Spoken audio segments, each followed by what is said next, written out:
আজকের রেসিপিটি তাদের জন্য যারা অনেক স্পাইসি শুটকি ভর্তা খেতে পছন্দ করেন তাদের জন্য।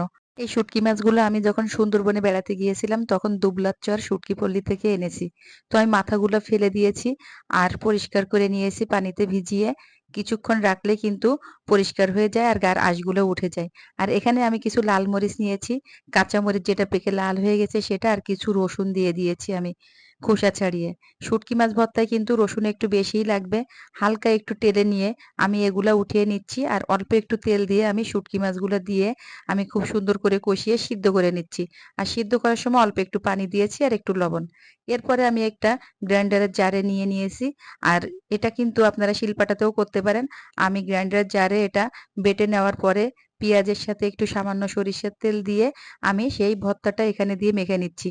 রেসিপি ভালো লাগলে অবশ্যই লাইক, কমেন্ট, শেয়ার করে পাশে থাকবেন। ধন্যবাদ সবাইকে। আল্লাহ হাফেজ।